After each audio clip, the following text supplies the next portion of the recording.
mundo.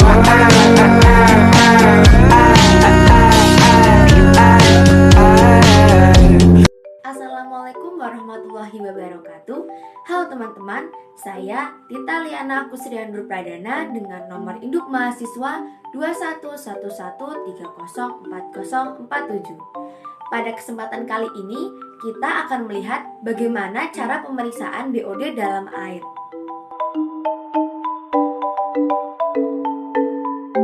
Alat yang kita gunakan pada praktikum kali ini dapat dilihat di layar ya teman-teman, yaitu ada hot plate, Erlenmeyer, glass beaker, buret, statif dan klem, pipet ukur, gelas ukur, dan pipet pump.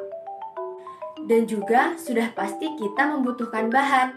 Bahan yang kita gunakan juga sudah ada di layar ya teman-teman, yaitu ada sampel air selokan, sampel air keran, KMNO4, H2C2O4, MnSO4, reagen O2, H2SO4 pekat, Na2S2O3, amilum, dan aqua.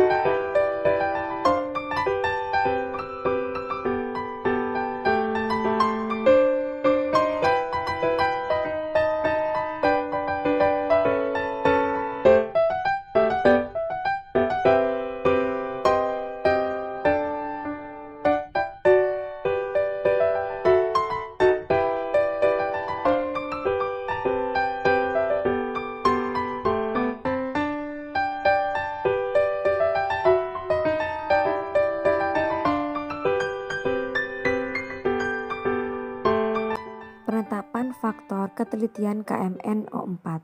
Titrasi H2C2O4 dengan KMNO4 menghasilkan volume titrasi KMNO4 yaitu 0,2 ml dan volume H2C2O4 yaitu 10 ml. Kemudian dihitung dengan rumus F sama dengan 10 dibagi volume titrasi KMNO4. Hasilnya yaitu 50. Kemudian untuk mencari angka KMNO4, kita menggunakan rumus yang sudah tertera pada layar. Kemudian didapatkan angka KMNO4 pada sampel selokan dan air keran seperti pada gambar. Kemudian dilakukan penetapan sampel dan larutan pengencer menggunakan angka KMNO4 yang sudah diketahui. Angka tersebut dibagi dengan 5, kemudian hasilnya dibagi dengan 1000 yaitu pembagian manual dan didapatkan hasil seperti pada gambar. Kemudian dihitung seperti yang sudah tertera pada layar. Kemudian penetapan sampel dan pengencer untuk sampel keran dilakukan seperti penetapan sampel air selokan.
hasil perhitungan DO0 dan DO5. Didapatkan hasil F yaitu 1,01 ml. Berikut adalah tabel titrasi DO0 dan DO5 dengan Na2S2O3. Kemudian berikut adalah perhitungan DO0 sampel selokan, keran dan juga belangko, dan juga perhitungan DO5 dari sampel selokan, keran dan belangko. Berikut adalah hasil perhitungan BOD dari sampel selokan dan juga sampel air keran.